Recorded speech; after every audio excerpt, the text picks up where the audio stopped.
America went insane over the weekend. That's barely an overstatement. People in their 80s who have lived in the U.S. all their lives said they'd never seen anything like it. Ask an 80-year-old. This was without precedent in the modern era. A small group of highly aggressive, emotionally charged activists took over our culture. They forced the entire country to obey their will. It all happened so fast and with such ferocity that virtually no one resisted it. People seemed bewildered, even stunned by what was happening. Statements of fact and opinion that were entirely within the bounds of reasonable conversation just last Sunday, suddenly, a week later, were enough to get you fired from your job, and a number of people were fired. An awful lot happened this weekend.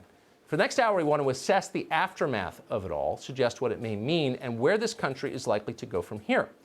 But first, we want to give you a sense of what happened. We're going to begin tonight in Minneapolis. That's where the Black Lives Matter riots first began almost 2 weeks ago. As the violence there raged, some Democratic leaders in Minneapolis came to a conclusion that didn't, on the surface anyway, make intuitive sense. What their city really needs, they decided, is less law enforcement. In fact, no law enforcement. So they began to demand that Minneapolis, quote, defund the police. Now, the first thing you notice about this idea is how unpopular with the public it is. Almost nobody in the country supports it. But the activists, undeterred, kept pushing the idea, and within days, pressure mounted on the mayor of Minneapolis, Jacob Frey, to get rid of his city's police department. This was a problem for Frey. Frey has greater political aspirations, and this was the last conversation he wanted to have. So Frey did his best to change the subject with a mix of manic enthusiasm and feigned empathy. Frey is well practiced in those areas. Here he is a couple of years ago with his preferred brand of community outreach.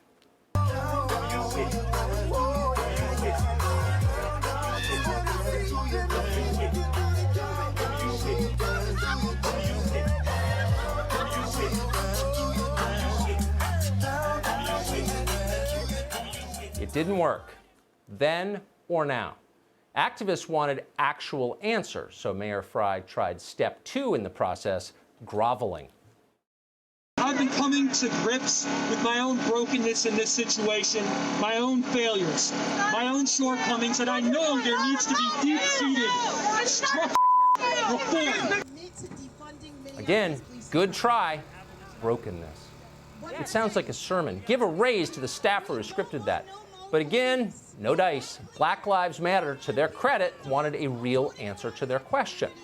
It was then that Jacob Frey made a fatal mistake. He put himself in a position where he could be asked that question directly. Here's what happened next.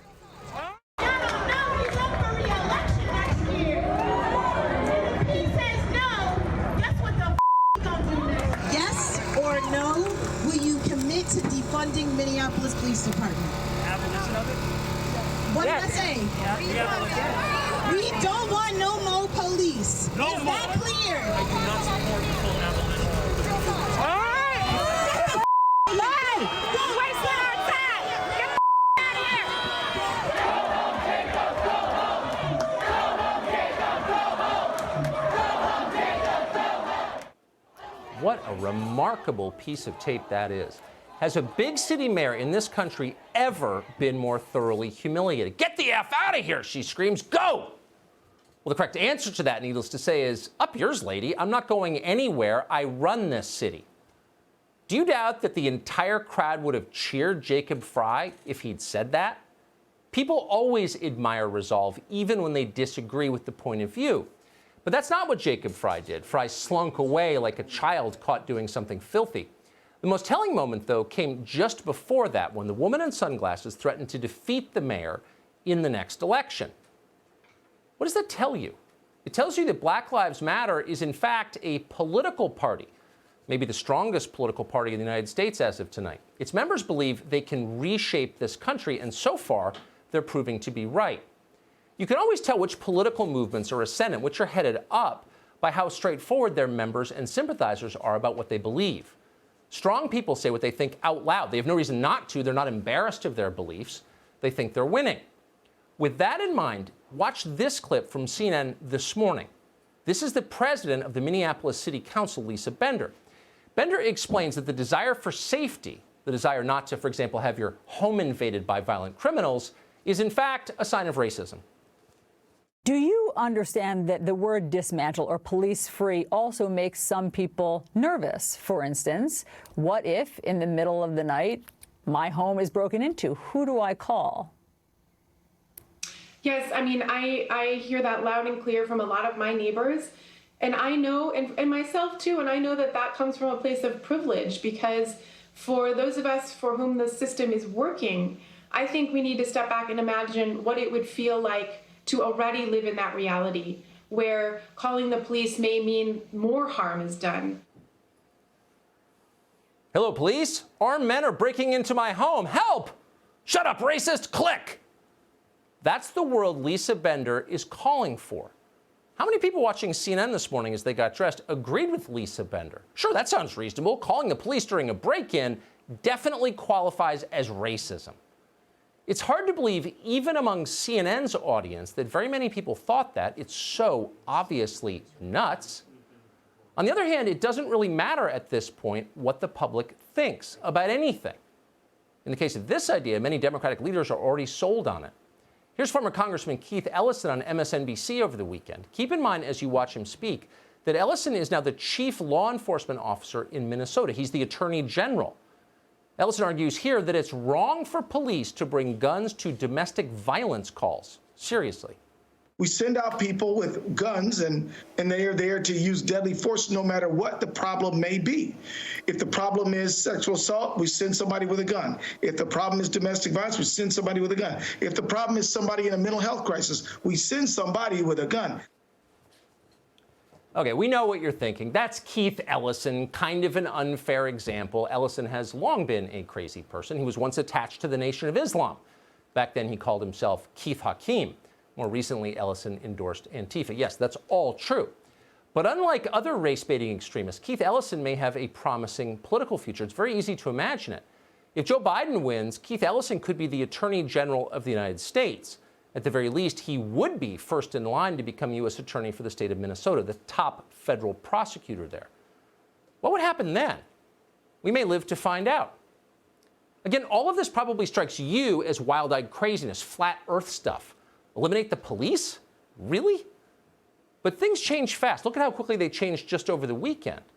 Alexandria Ocasio-Cortez, who is a skilled trend spotter, if there ever was one, is already acting as if defund the police, again, a proposal that no sane person even mentioned in public just last month, is now the defining civil rights issue of our time. You'd have to be a bigoted dinosaur, a bad person to oppose it. This is one of those moments. This right now is one of those moments. So if you're an elected official that for any reason is on this call, I'm asking you to ask yourself, what are you willing to sacrifice to make sure that overfunded police departments are defunded? So think about what you just saw. Alexandria Ocasio-Cortez isn't just a member of Congress. She's maybe the most famous member of Congress. She's also a surrogate for Joe Biden. So a lot is on the line here. Ocasio-Cortez didn't say that accidentally. She had a reason for saying it. Why did she say that? What is going on here? Well, as usual, the truth bears no resemblance whatsoever to what they're telling you. Think about it for just a second. Democratic politicians control the police departments of virtually every big city in this country. Now they're telling you they want to get rid of those police departments. If they did, that would mean less power for themselves. So right away, you know there's lying going on. Democrats do not relinquish power voluntarily, ever, period. Republicans frequently do. Democrats never do. So that's the first thing to know. Something obviously is going on here beneath the surface. This has to be an attempt to increase the power of the Democratic Party because every policy they push is, always. And in fact, that's exactly what's happening here. Democrats have no intention of abolishing the police. Listen carefully and you will hear them admit that. Instead, they want to replace the police. Take the people who currently have badges, many of whom, by the way, voted for Donald Trump, and swap them out for new people, people who hate Donald Trump and hate the people who voted for Donald Trump. That's what's actually happening here. And it makes sense. Law enforcement is one of the very few institutions remaining in this country that the left does not yet control. Democrats hate the police because they don't control the police. Very simple. You remember 35 years ago when Democrats were constantly attacking the U.S. military? We don't hear that anymore. Why is that? It's very simple. The left took over the Pentagon. No reason to attack people you control, which they do. And they plan to do the same thing to your local police department. Let's be clear. What Democrats are proposing isn't some form of radical libertarianism where the cops leave and citizens police their own neighborhoods. No, it's the opposite of that. What they're proposing is a power grab. Defund the police is a move toward authoritarian social control cloaked in the language of identity politics. Already in the middle of a total breakdown of law and order, as we watch our cities burn, you are seeing new moves to prevent you from defending yourself and your family in the middle of it. Just last Tuesday, Marjorie Greene, who was running for Congress in Georgia, posted this ad on Facebook, and within 2 days, Facebook pulled it down. I have a message for Antifa terrorists. Stay the hell out of Northwest Georgia. You won't burn our churches, loot our businesses, or destroy our homes. So Facebook has a policy against violence, not the violence engulfing our cities, but the violence of you defending your family. They create the chaos. You're not allowed to defend yourself. You are, in other words, and this is, of course, the point, wholly dependent upon them. In the future, the left envisions the only people who will have guns are people on their team. And that's exactly what defund the police really means. It means a woke militia policing our cities, enforcing Democratic Party orthodoxy. Imagine if the Diversity and Inclusion Department at Brown University had the power to arrest you. Imagine if the Black Lives Matter rioters had weapons and immunity from prosecution. That's what they're talking about. Partisan law enforcement. And partisan law enforcement, incidentally, is hardly without precedent. In fact, it's the rule in the third world. This is an attempt to bring it here. What's again striking is how few American voters support this. Very few. Polling from just a week ago showed that only 16% of Americans favored cutting funding to police departments. There was almost no party divide on that question, surprisingly. The numbers were virtually the same for Republicans and Democrats. The divide was economic. If you make more than $100,000 a year, you are more than twice as likely to think cutting the police was a good idea. And there's no mystery there, of course. Rich people live in safe places. They can afford their own security. Jeff Bezos doesn't need the police. He's got his own. Unfortunately for the rest of us, and it is unfortunate, Jeff Bezos and people like him are the only ones allowed to talk right now. It's hard to overstate how vicious the crackdown on free speech and free thought has been in the last few days. Here's the new rule, and it defines everything. You are not allowed to question Black Lives Matter in any way. Full stop. That rule has been enforced without mercy everywhere, and not just in this country. In Vancouver, a men's basketball coach was fired for liking a tweet that questioned Black Lives Matter. Meanwhile, a player on the LA Galaxy, that's the professional soccer team in Los Angeles, was fired because his wife said something critical online. Not him, he didn't do it. His wife. Doesn't matter. They canned the player anyway. Imagine being a high school student right now. High school students who refused to show affirmative support for Black Lives Matter on their Instagram accounts were shunned by their friends. Journalists who asked too many questions about the group were fired or silenced. Again, not an exaggeration. Now, you'd think people in the media would resent this. Presumably some do.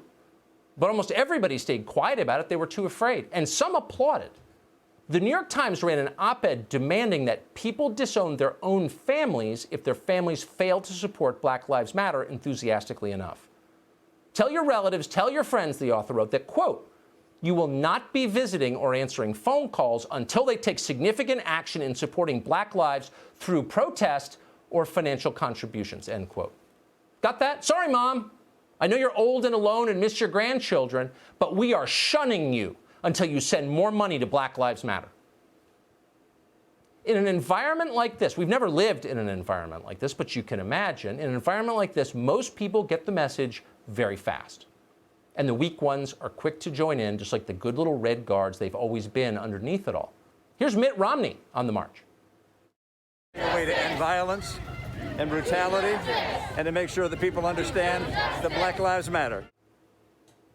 Mitt just wants to make sure that Americans understand, get it through their thick heads, that Black Lives Matter. As if Americans didn't know that. But accusing your entire country of racism turns out to be a pretty small price for someone like Mitt Romney. What Romney's really worried about, what all the finance moguls funding this movement are worried about, is that someone somewhere will ask the obvious questions. How much have you, Mitt Romney, personally made? How rich have you become by sending jobs overseas, working class jobs, by charging obscene interest rates, and by otherwise harming poor and black communities economically? All the basic crimes are economic. Mitt Romney doesn't want to talk about that at all, so he marches. And Black Lives Matter couldn't be happier about it. The complicity of people like Mitt Romney gives groups like Black Lives Matter strength. Black Lives Matter is becoming more powerful by the hour, and they know it. Watch this interview from Saturday in which a Black Lives Matter activist cheerfully admits he may soon incinerate people with gasoline. I'm a leader of this FTP movement. It means a lot of things. It can mean free the people. It can mean for the people. It could also mean fire to property. We're hoping de Blasio and Cuomo come out and talk to us and give the youth some direction. But if they don't, the next stop is the Diamond District. And gasoline, thanks to Trump, is awfully cheap. The amazing thing is not just that he said that, though that's shocking enough. The amazing thing is that he said it on television live.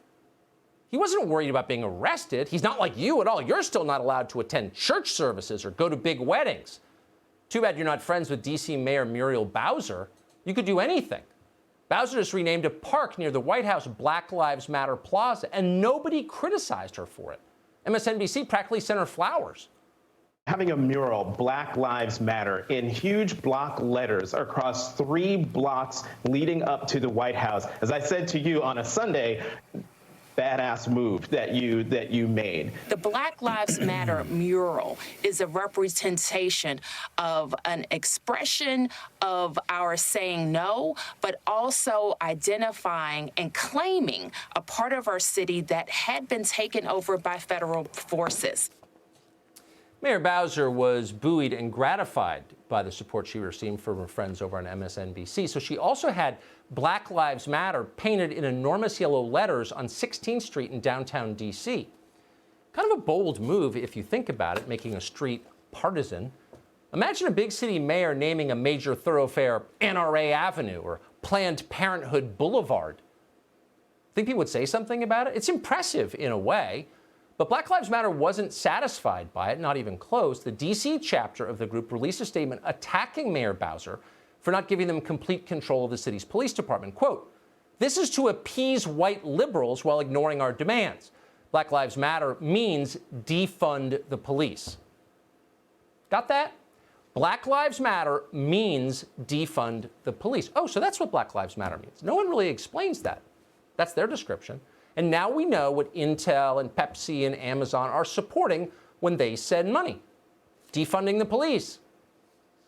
Suddenly it feels like all the adults have gone to St. Bart's and turned off their cell phones.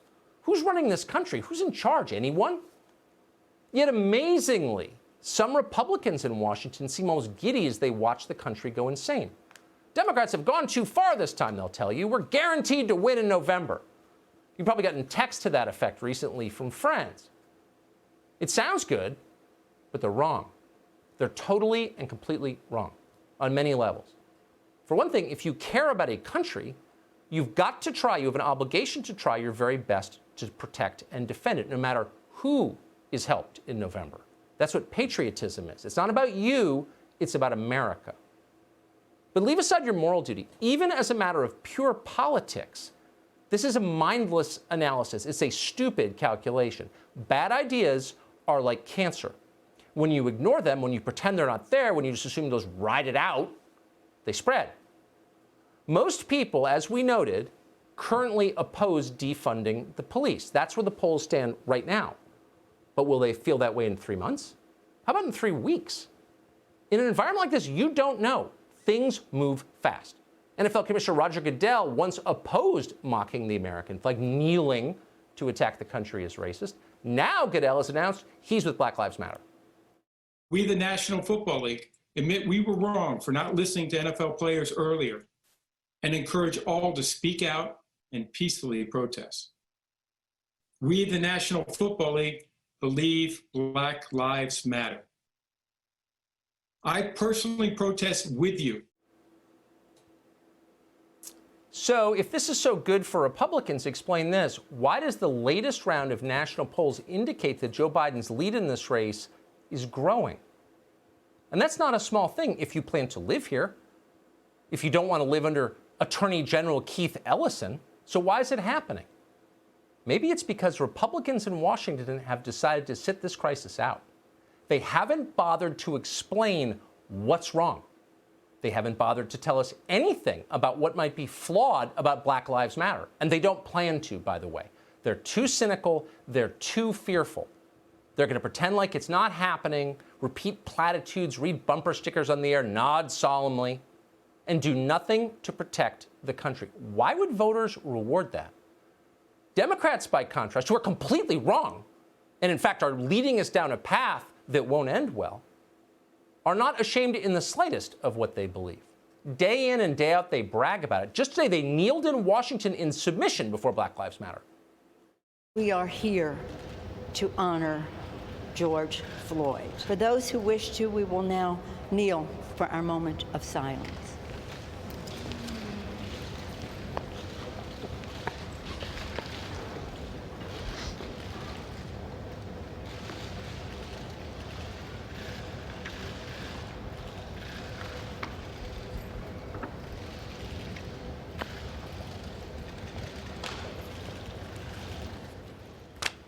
Nancy Pelosi doing something crazy again. Before you comfort yourself with that thought, keep in mind it wasn't just Nancy Pelosi, not by a long shot. Members of the National Guard kneeled too. So did a group of FBI agents. So did the Prime Minister of Canada, Justin Trudeau, who just the other day was wearing blackface. Now he's with Black Lives Matter. The police chief of Webster, Massachusetts went even further than that. He lay on the ground before them in complete submission. And then things began to spin completely out of control, not just in this country, but throughout the West. As the crowd swelled and the demand for total ideological conformity grew louder, this latest cultural revolution became a parody of itself, as they always do. In London, protesters vandalized a statue of Abraham Lincoln, because what did Abraham Lincoln ever do for black people? In Boston, a mob defaced a monument to the first all-black volunteer regiment in the Civil War, because black people dying to end slavery sounds like white supremacy to us. At around the same time, a law professor from the University of Chicago called for an armed coup to overthrow the president of the United States, but that didn't get a lot of press because it didn't seem particularly newsworthy under the circumstances. It was that kind of weekend. What is going on? What is this about? Even the outlines are blurry at this point, but we know this. No matter what they tell you, it has very little to do with black lives, if only it did. If Democratic leaders cared about saving the lives of black people, and they should, they wouldn't ignore the murder of thousands of young black men in their cities every year. They wouldn't put abortion clinics in black neighborhoods. They would instead do their very best to improve the public schools and to encourage intact families, which we know beyond a shadow of a doubt is central to the life prospects of children. They try to make black neighborhoods as safe as their own neighborhoods. They would close the payday lenders that add so much misery to the lives of poor people of all colors. But they don't even consider doing any of this. They don't even try. Instead, they encourage theft and mayhem as if that will help. It will not help. This may be a lot of things, this moment we're living through, but it is definitely not about black lives. And remember that when they come for you, and at this rate, they will. Anyone who's ever been subjected to the rage of the mob knows the feeling. It's like being swarmed by hornets. You cannot think clearly. And the temptation is to panic. But you can't panic. You've got to keep your head and tell the truth. Tell the truth. If you show weakness of any kind, they will crush you. Ask Drew Brees. By some accounts, poor Drew Brees is on his fourth apology for the crime of defending the American flag. He decided to apologize, and now they're using him as a propaganda organ, hostage tape after hostage tape. At a moment like this, there is no advantage in cowardice, in being Mitt Romney. You think you're saving yourself, you're just empowering the worst people, people who hate you. Before you know it, you're confessing to crimes you didn't commit. Don't start. Tell the truth. And the truth is, this is a good country, better than any other. Of course we are flawed, but we are trying, unlike most places, and we have nothing to be ashamed of, none of us. Immigrants know that best of all. That's why they come here. 1 million new Americans every year. They're not coming because America is a racist country. They're coming because it's not. That's all true. And in our clear moments, we know it's true, even the people claiming it's not. Truth is a defense, no matter what they're telling you at this moment. This moment will pass. Remember that. All moments do. When it does, we will look back at what we just saw in horror and disbelief. But if you're honest now, you will keep your dignity. And ultimately, you will be very glad about that. Life is not worth living without it.